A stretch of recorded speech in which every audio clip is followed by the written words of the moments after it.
From the EPR Creations studio, this is Jason Staples bringing you Unconquered with Doc Staples. This podcast, as always, is brought to you by EPR Creations, by Louis Marquez of Keller Williams Realty in Jacksonville, Florida, by Shenandoah Real Estate in the Research Triangle of North Carolina, by Garage Makeovers, the #1 garage remodeling company in South Florida, and by my newest advertising partner, Justin Galloway of Benchmark Mortgage. As always, information's in the show notes. Let them know you heard about them from the Unconquered podcast with Doc Staples. All right, it's time to get to the Duke preview. And after a couple of weeks of kind of mailing it in, honestly, because when you turned on the tape of those opponents, it was like, well, it's really not a whole lot to see here. And they should just go in and be able to roll these teams, even with their B or C game. This is not one of those games. Duke is a good football team. And I've taken a good look at what they do and what kind of problems they can present. And this is a team that can present some significant problems to this Florida State team. I mean, just ask Clemson. That's a Clemson team that should have beaten you.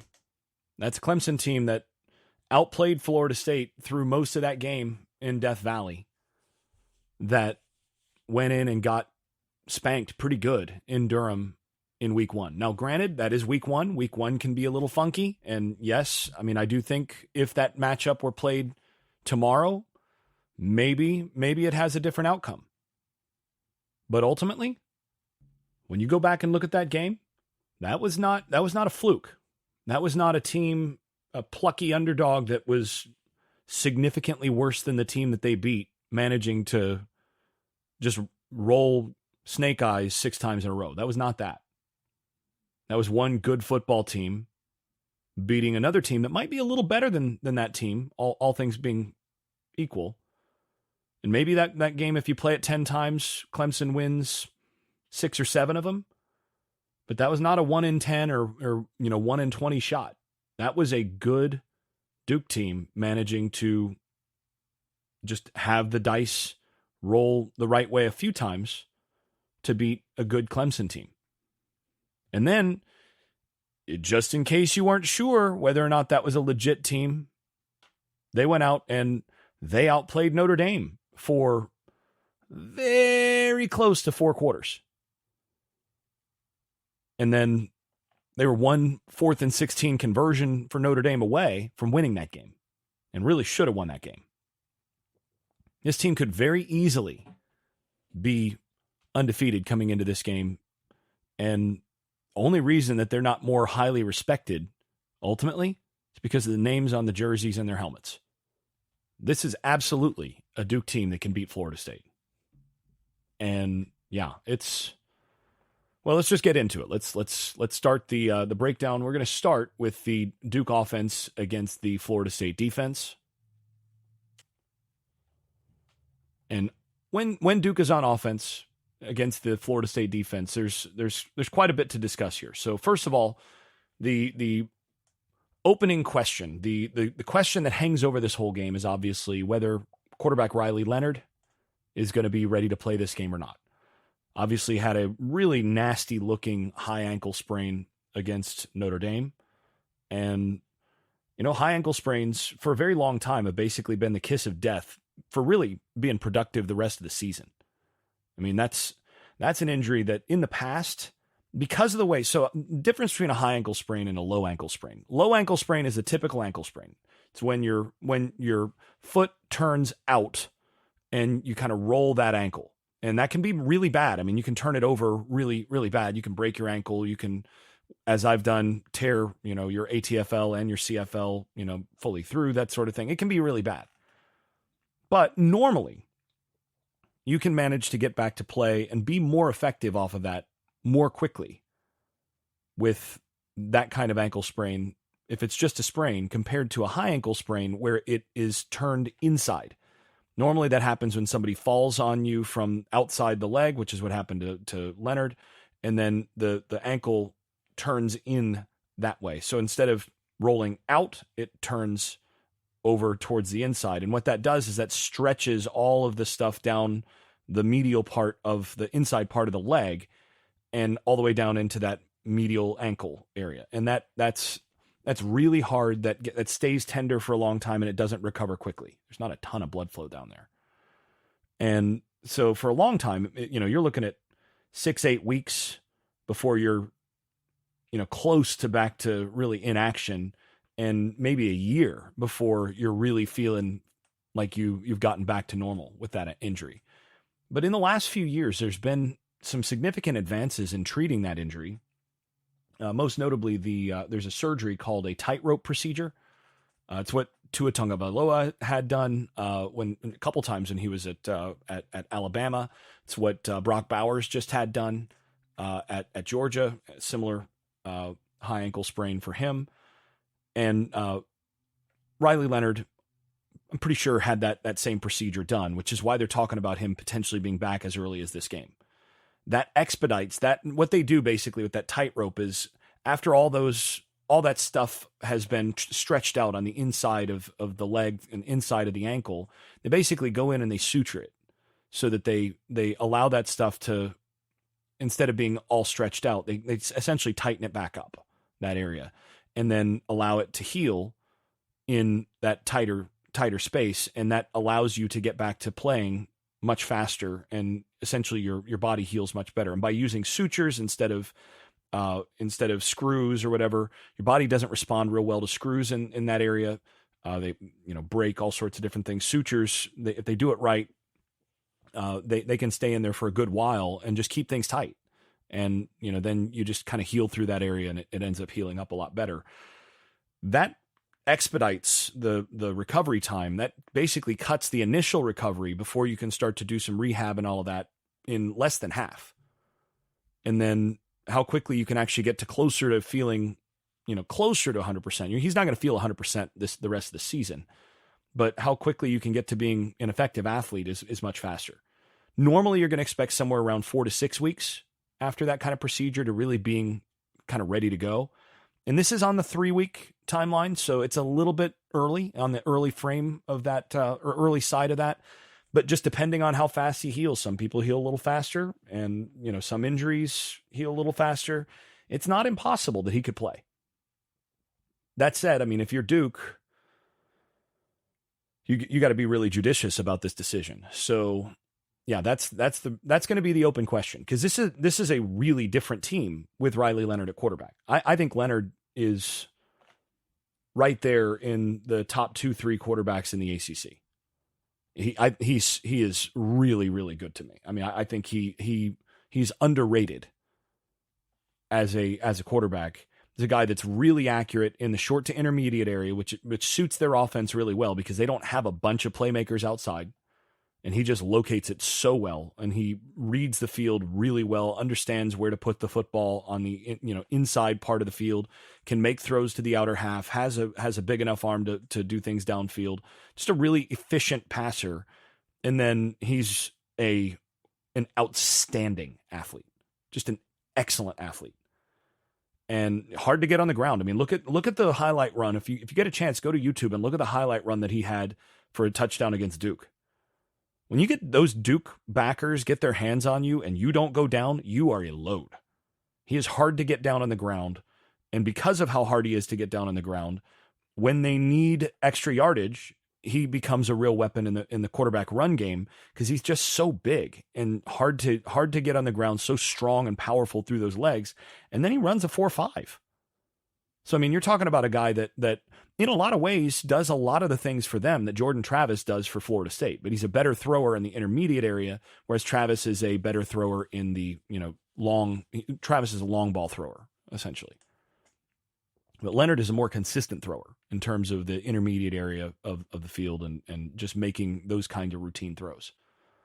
So, like I said, early side, but potential that he could play. And if he plays this game, and if he's anywhere close to effective and able to move around, this game gets even more interesting. Generally speaking, with him on the field, they've aimed to be a very efficient offense. So they run a possession passing attack for the most part, and then every so often they'll take a shot. But again, they don't have major players down the field for the most part. So essentially they're trying to just make sure that with a lot of RPO type stuff and all that, they're very run heavy. They're gonna run the football, run a lot of RPOs and screens and things off of that, and Leonard basically just runs that offense like a point guard. That's the norm.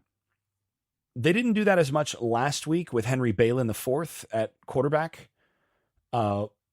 He's more of a big armed guy, and against NC State, they didn't really do a whole lot of the possession pass type stuff. They were still very run heavy, ran the football 40 times, but they also took more deep shots, essentially, is what they tried to do in the passing game. They only completed four passes. They went 4 of 12 against NC State, but 2 of them were touchdowns, including a long stop and go, which was beautifully thrown, and essentially that put Duke up early, and that changed that football game.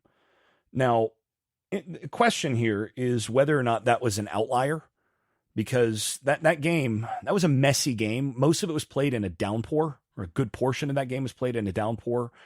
And Duke went up 17-3 early in the game and was up 24-3 midway through the third quarter. So it may have just been an outlier, as like, well, up 17-3 in a downpour. Is there a whole lot of reason to do our usual, RPO possession passing type game when we could just keep handing it off, running clock, and it doesn't look like NC State can score? So not sure that necessarily holds to where they're just a big player bust offense with Balin on the field, but that was what they were last week. And he does he throws a pretty deep ball. So you do have to be aware of that. But I don't think he's quite as accurate.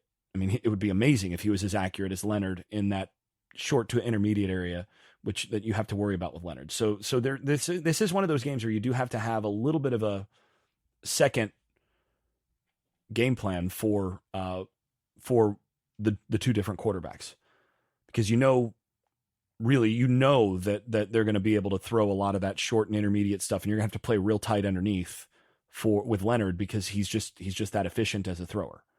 And you're not quite sure about that with Balin, but that he's going to be a guy that can get it over the top. So you have to be aware of that.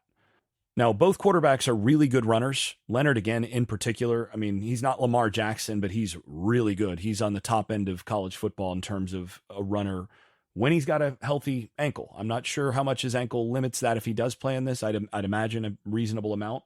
But they do involve their quarterbacks a good bit in the run game, and they are going to force you to play with numbers. And their main weapon, I think, just in terms of their overall offense, especially if Leonard is not on the field, is running back Jordan Waters. He is a very physical back, and he is blistering fast. He will run away from you. You have to be gap sounder. He will gash you. He gashed Clemson. If anybody's gashing Clemson, that means they're a good back. He gashed Clemson. He got Notre Dame a couple times. He had a very long run against NC State, about an 80-yarder. So yeah, he's the guy you really have to stop in this game. I think if Florida State is able to limit Waters on the ground, they probably win this football game. That's going to be easier said than done, though, because Duke offensive coordinator Kevin Johns is a Mike Norvell coaching tree guy. He was Mike Norvell's offensive coordinator at Memphis, and he runs basically a fork of Norvell's offense. So defensively, the good thing is that you've seen a lot of what they run, because they run a lot of what you run. Now, they are, just like Norvell, they are very diverse in the running game. That's the thing that makes Duke offensively such a pain to defend. They base out of inside zone, but they run a very, very diverse running game. They run a lot of outside zone, depending on what you play, depending on what front you bring out, how you're playing the various gaps, different things. They will completely change up what they're doing in the running game. They'll run outside zone. They'll run inside zone. They'll run lots of, pin and pull type stuff. The G play that Norvell has so much success with. If you go odd front, they're going to G and pin and pull you to death. They run inverted veer. They run veer. They'll run counter, all sorts of different things. They'll go unbalanced. They'll bring a tackle over. They will They're going to have lots of eye candy, lots of formation stuff to get numbers. And then they're going to involve the quarterback in that game. And just like what Florida State does, they will RPO off of everything they do. So they'll pin and pull, they'll, outside zone, whatever. And they'll have an RPO tagged on to every one of those. So you're going to have your work cut out to make sure that you're defending the whole field all the time. And Florida State's linebackers, because of all the stuff they do formationally and in terms of motion, in terms of the quarterback run game, all of that stuff, Florida State's linebackers and the whole front have their work cut out to make sure all the fits are correct. Because what they're doing is they're just going to probe and probe and probe. And then if you get one guy out of the wrong gap at the wrong time, all of a sudden it's 70 yards because Waters can really run. That's what makes them such a pain to defend. And again, because of how well they run the quarterback, and those quarterbacks are tough to get on the ground, they're 4-down, play 4-down football threat to basically just hold on to the football and average, 3 yards a carry. And they're fine with that. They just hang on to the football and play possession football. That's fine. So you have to actually beat them up front. You have to really trigger downhill against the running game, get some tackles for loss to get them off schedule, or they're just going to hang on to the football and find ways to, matriculate the football down the field. That's what they do. And of course, if you trigger too fast as backers, they're just going to RPO you right behind it. So they're going to try to force you into man-to-man. And then, of course, that's a death warrant against a drop back situation where the quarterback can scramble. So this is one of those games where I think Florida State's going to have their work cut out to handle the running game. Now, passing wise, like I said, they'll RPO off anything. They will run 3 verts, 4 verts type stuff. They'll play action, deep shots. Some of the stuff like what Norvell does, post cross or post climb, that sort of thing. They'll back shoulder you if you try to play over the top too much. That's mostly with Leonard. I would imagine they'll do some of the same stuff with Balin if it's a dry game and if it's a game that's in doubt. They also double moved NC State a few times. They will have some shot plays ready so that if you are in a single coverage situation, they'll double move you and they will try to get their freebies basically. And their main guy there is number 5, Jalen Calhoun.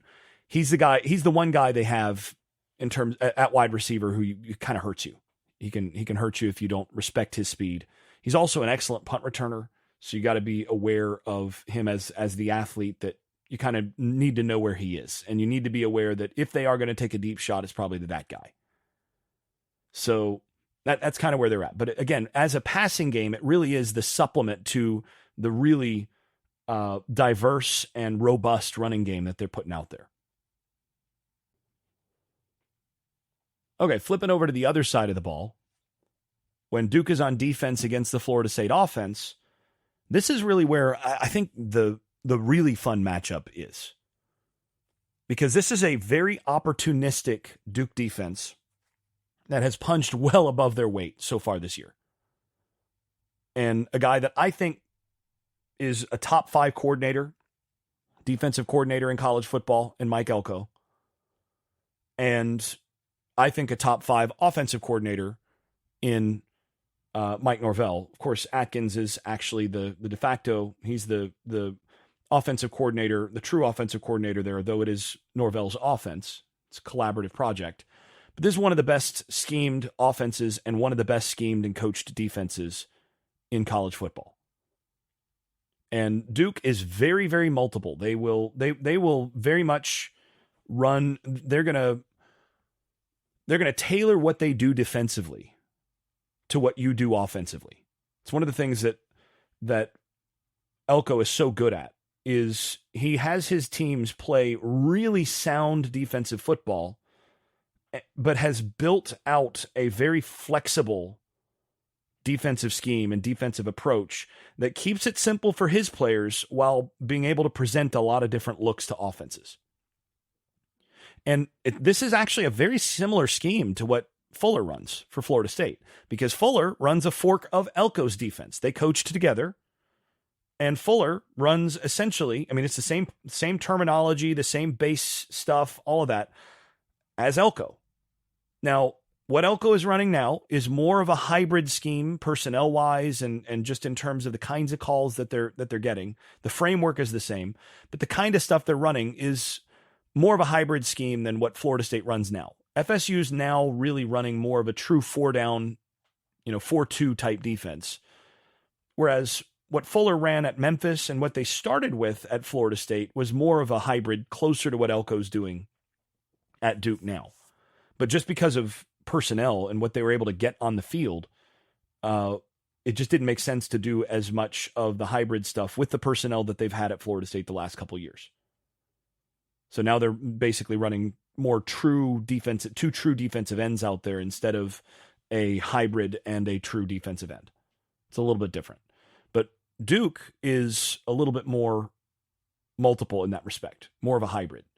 And, the bench front, where the bench front that Fuller defaults to and that Elko uses when they're in the 4-man as his default as well, that does have a lot of sort of odd front feel to it. The bench front is where instead of the 3 technique being to the field side, which is how most teams play it, the 1 technique is to the field and the 3 technique is to the boundary. So the front is kind of flipped compared to how that is for most teams. That feels like an odd front to a lot of teams. When you're scheming against that offensively, that feels a lot more like an odd front because of just how the backers and the numbers work to the field side. Now, the difference is that Fuller runs, again, he'll run a lot of bench front, but he's typically in 4 down. With Elko, they run a lot of 3 down. This is a lot of true odd fronts of 3 down and then sort of moving around to see who that additional pressure guy is going to be. The Fox kind of moving off the line of scrimmage, the Fox being on the line of scrimmage, a lot of different things there. Now, the other thing is that Duke has been rock solid on the back end with excellent safeties, and their corners have held up pretty well this year. Now, they base out of cover 7, just like Florida State. Now, you're going to hear a lot of people, just like with Florida State, misdiagnose that cover 7 as just playing man. They're not playing man. They're playing matchup cover 4. Now, if you release 4 verts, you get 1-on-1, so it turns into a sort of man, but they are essentially playing man match or match zone coverage most of the time. Now, that does change a little bit because, like I said, against certain teams, they will change how much they're running different coverages. They're not a team that's going to stay in their base cover 7 80% of the time, like Florida State has at times. They ran a good bit of man free against Notre Dame, for example. So true man in that case, where you've got 1 single free safety deep, man-to-man with inside leverage. They did some of that against Notre Dame. And I think because their emphasis against Notre Dame was they didn't think Notre Dame had playmakers on the outside. We're going to hold up. Our corners are going to hold up. Got to stop the run. There you go. They didn't do all that much, or they didn't do that all that much against NC State. Didn't play a lot of man free against NC State. Played a lot of cover 7. Played a decent amount of just true cover 3 against NC State. Either way, this is a team that does like to present a light box. This is a lot like what Florida State does. At the pre-snap, they'll present a light box. They'll have 6 in the box, say. Or if you're loaded up and you go, say, 12 personnel, 21 personnel, that type of thing. So you've got 7 in the box. They'll match with 7 in the box instead of 8. Sometimes they'll have 6 in the box against that look. But it's a deceptive light box. What they're trying to do is they're trying to game you into running the ball, and then they're going to have those safeties aggressively trigger to clean up. It's one of the benefits, again, of playing a quarters-based coverage is you have a half guy in the box on either side. Depending on which side you run the football to, one of those guys is coming down as a main run fit as that +1 in the running game, while the other's not. That's just typical quarters coverage. So in some sense, you have 7 in the box. In some sense, you have 9 in the box. But it looks like 7 or 6 right up front. They've also, this year, they've done some Iowa State type stuff where they're going 3-man front with some really aggressive secondary play. Fitting from that middle safety into the A-gap, different things like that. So, using that kind of John Heacock type 3-man front where they're getting really aggressive, and it looks like it's an absolute run calculation if you're box counting, but they're coming downhill really hard, and it actually is not a light box.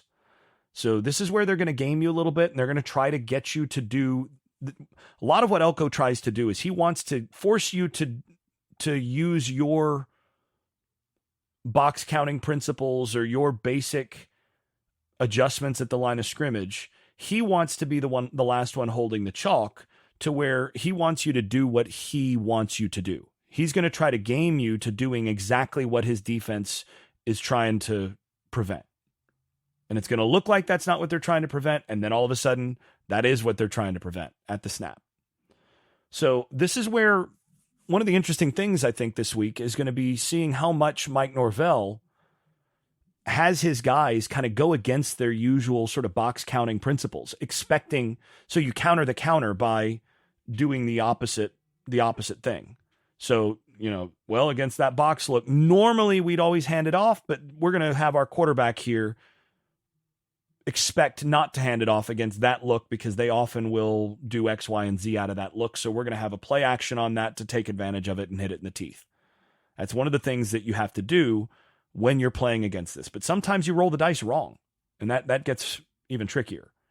So that's the chess game that I'm going to be really interested in watching this game, because these two coaches, these two offensive staffs, or offensive versus defensive staff, this is going to be a fun battle to see who is left holding the chalk last at the board. Now, they do get real aggressive in those cases, but when it comes to third down, let's say 3rd and 12, 3rd and 8, that sort of thing, they tend to drop 8 a lot. So they drop 8 more than most, and they'll go with a 3 deep, 5 under coverage on longer yardage as their default. They've done that most of the year, and what they're going to do, there's corners and those safeties, that deep safety and those two corners are going to play over the top. They are just not going to let you on long yardage throw verticals and have success. They're going to force you to throw in front of those guys, and they want to layer that. They want to force you to try to throw over the middle where they're going to have really active players. And again, they're dropping 5 in that intermediate area. They want you to throw into the teeth of that 5 under situation, or to throw short. And then they think they can come up, and they have all season. They're a really good disciplined team in terms of open field tackles. They think they're going to be able to come up and tackle you before you're able to get a guy to gain the first down on the run.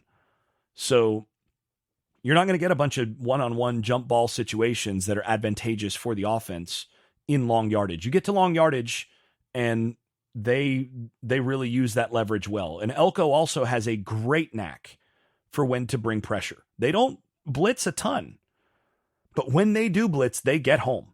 You watch that last series against Notre Dame, and I know right now Elko still regrets not bringing a blitz on that 4th and 16, because they had blitzed the prior 3 plays, which is not their norm, but they blitzed the prior 3 plays, and Hartman had no time. I mean, they kept getting to him, which is why it was 3rd and 16. And then they did their usual drop 8 on 4th and 16, and he was able to run for 17. But normally they bring in, I think, a little bit more than the norm in terms of blitz packages, and they use a diverse set of blitz packages. Against more mobile quarterbacks, you're going to see a lot of edge pressure from them. They'll actually they'll line up in, say, a 3-man line, and then they'll bring an extra 2, maybe a corner from one side and a linebacker on the other, and they'll bring those guys to kind of keep the quarterback contained and work their way to the quarterback. You've got to protect well against them. So, and the other thing is that they're about 7-8 deep on their defensive line. They rotate a lot of guys up there to stay fresh, and all of them are a little undersized. But again, this is a very active and quick defensive line where they're going to get penetration generally. And Florida State's had trouble against quicker defensive linemen this year. You almost would rather you'd almost rather play a team with a bunch of 300-pounders up front that you can just get your hands on and probably win some power battles with, as opposed to teams like this where they're going to challenge you in the gaps and all of that in the running game. Florida State's going to have to be really clean in terms of preventing penetration, because this is a team where they are turning that defensive line loose to get penetration and to rush the passer. So yeah, this is going to be a challenge in that respect. Now, to me, the key here is if you're going to have success against this Duke offense, you have to have first down success. And Florida State's not had a ton of first down success this year. But this is a game where they're going to have to be better on first down than they have been. You got to have more success on early downs. If you give Elko leverage, if you're in 3rd and 8 or longer, 3rd and 7 or longer, a bunch against Elko, that is bad juju for the offense. That is not good. He's going to find ways to cause problems, and you're going to turn the football over. So to me, this is a game where RPOs, some early down play action, using the tight ends down the field in the seams, some switch concepts, especially out of condensed formations, that sort of thing. Those are things that you can do to try to get some leverage on those early downs when they're going to load up to stop the box or stop the run a little bit. Even if the box looks light, you do more of that on first down to basically take advantage of what they know is going to be a disadvantage for them size-wise and all of that, to try to get some plays early. And I do think this is a game where 12 personnel is probably an advantage as long as your tight ends are blocking well in the running game. So I think this is where you can kind of condense some stuff down and force them to declare whether they really are committed to that light box or whether they're willing to match up with you one-on-one outside. And if you get the matchups that you want outside on early downs, that's when you take those shots.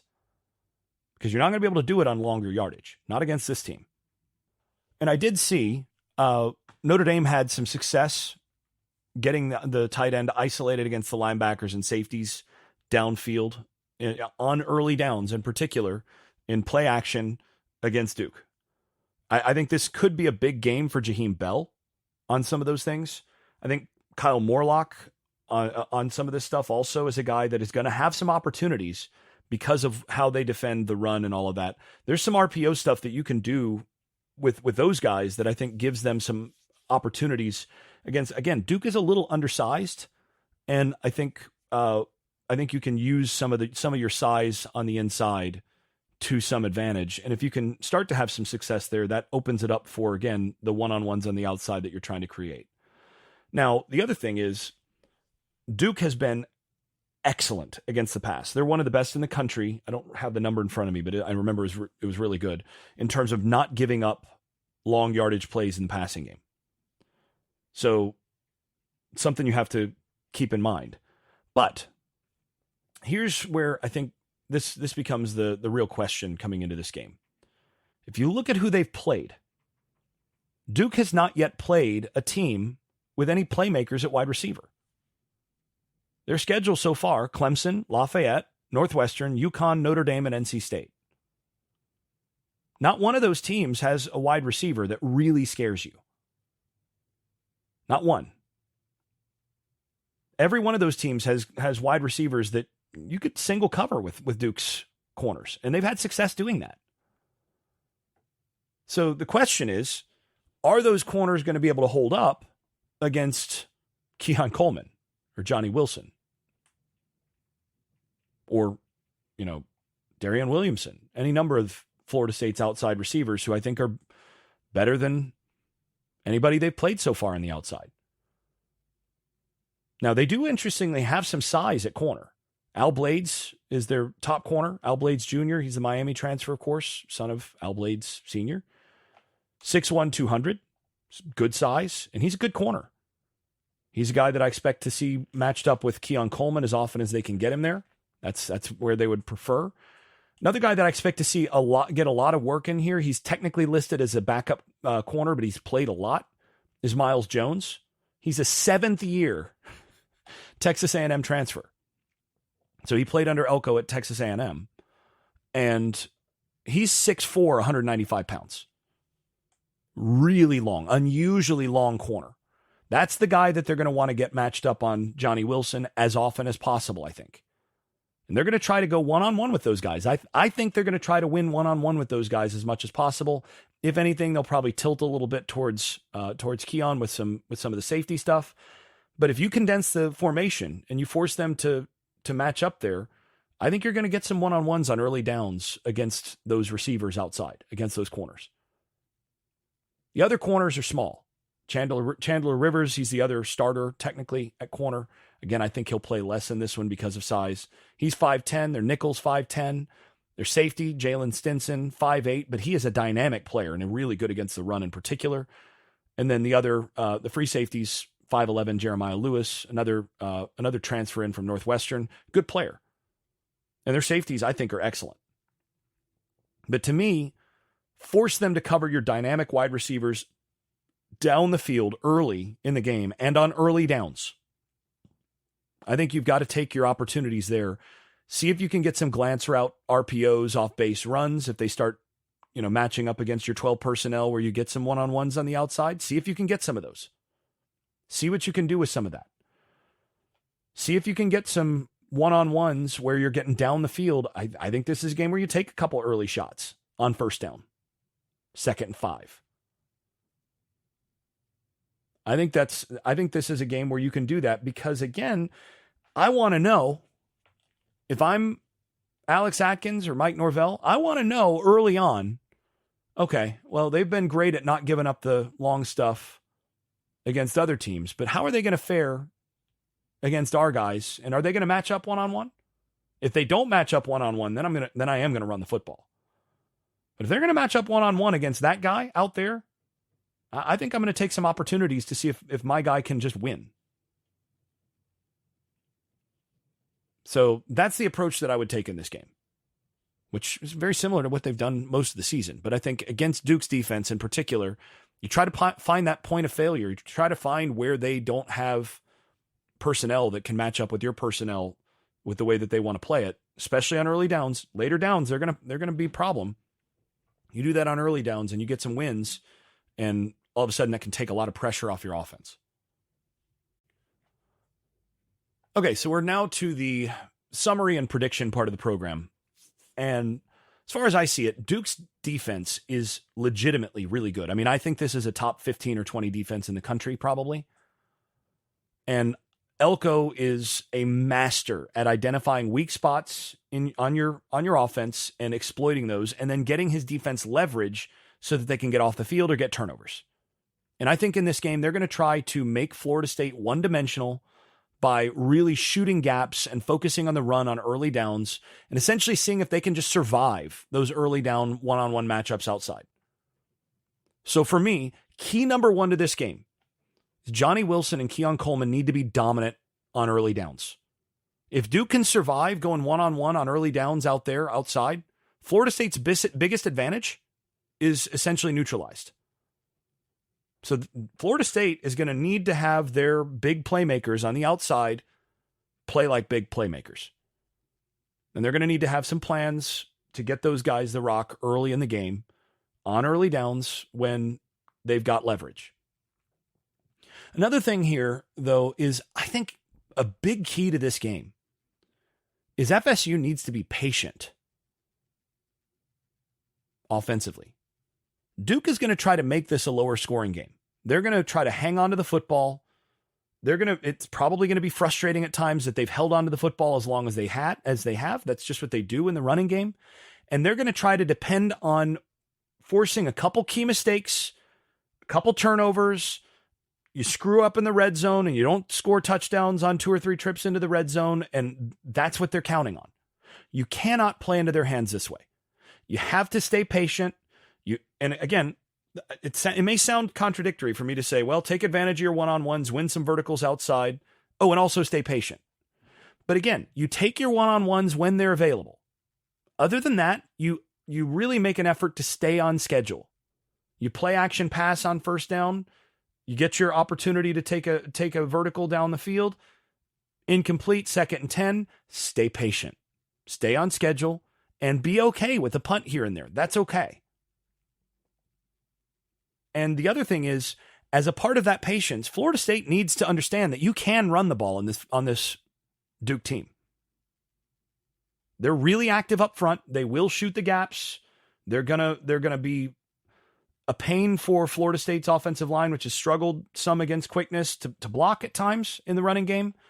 But if you find the right mix, and I think FSU is starting to figure out a little bit of what their personnel can do here. Clemson ran for 213 yards on 40 carries on this team. That's 5.33 yards per carry. Notre Dame ran for 159 on 32 carries. It's 4.97 yards per carry. You can run the football on this defense, but you have to be patient and willing to do that. And you have to be willing to do that when you're not getting a bunch of big plays in the running game. You have to be willing to just keep plugging away and taking that 5-yard gain, 4-yard gain. You have to be patient. And ultimately, despite those two teams running the football with that much success, they still didn't score any points. Turnovers and red zone failures sunk those offenses. So that's really key number 3. You've got to have some wrinkles in for the red zone. You've got to make sure you cash in when you get there. So this is a game where if you have like a little muddle huddle type thing, different things to get them aligned wrong or whatever, to get something you're really comfortable with that you're real confident is going to score, you have a couple of those things going. As long as, again, you know you're going to execute it and you're not going to turn the football over. But I think you stick with what you do, and you got to make sure that you win in the red zone when you get down there. So that's key number 3. Defensively, I think Florida State should be able to limit Duke's passing game pretty significantly. You got to stay over the top of Calhoun and force them to beat you elsewhere. You don't give up long plays to that guy, and you're okay. I don't think they're going to have a bunch of big plays in the passing game as long as you're conscious of where Calhoun is. And I don't think he's going to run away from your corners as long, again, as you don't get double moved or that sort of thing. So then that brings us to key number 4, and that is limit the big plays in the running game. So they averaged 6.63 yards per carry against Clemson. That's a really good Clemson team, really good Clemson defense. And they got some huge runs against Clemson. Just were able to spring guys. They got 4.73 yards per carry against a really good Notre Dame run defense. Go watch Notre Dame's defense against Ohio State. That's a really good Notre Dame defense. They average 4.73 yards per carry against that team. And they are going to be patient. They're going to try to run it 35 plus times. If they're still in this ball game into the fourth quarter, they'll run it 40 times, 45. What you got to do is you got to keep rotating up front in the first half in particular, and you got to be very, very selective about your spots with this. But to me, this is a game where you get extra aggressive defensively to take the running game away. You force them, even if Riley Leonard is out there, force them to beat you in the passing game, force them to beat single coverage, force them to be better athletes than what you've got out on the field at cornerback and at safety.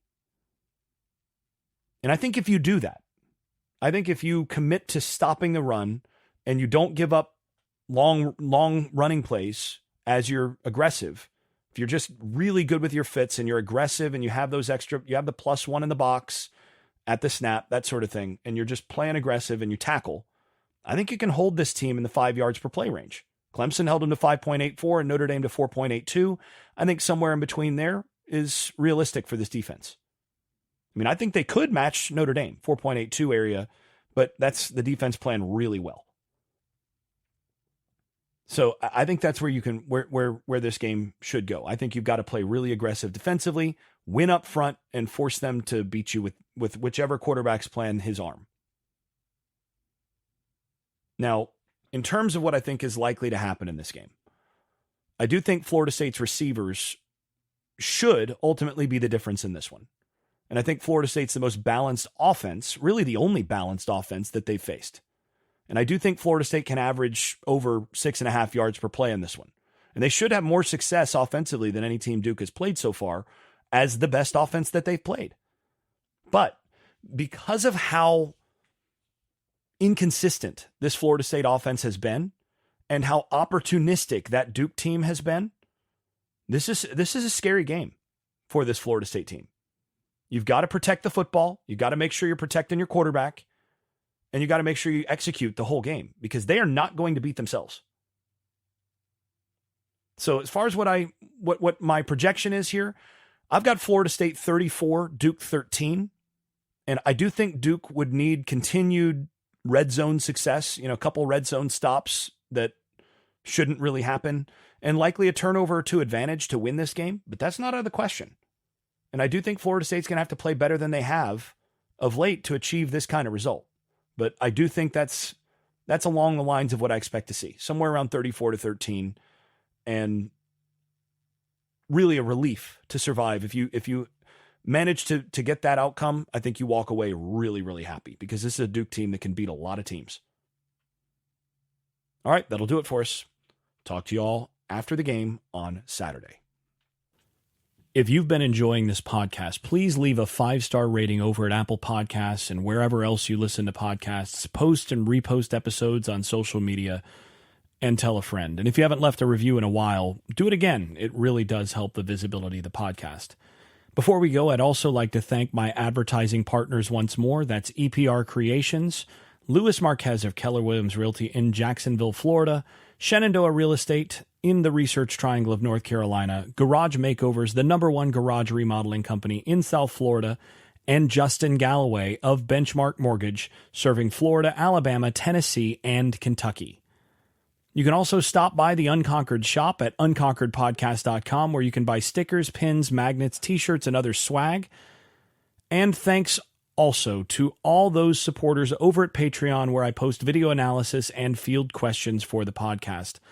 I am especially grateful to those above the dynasty level. That is Andrew Garrett, Brian Leininger, Neil Cook, Casey Kidd, Chris Chartrand, Dave Blair, Hector Cartagena, Jack Horton, Jimmy Van, Jonathan Kennedy, Keith Cheney, Lee Caswell, Tyler Kashishke, Vince Calandra, and Bert Bertoldi.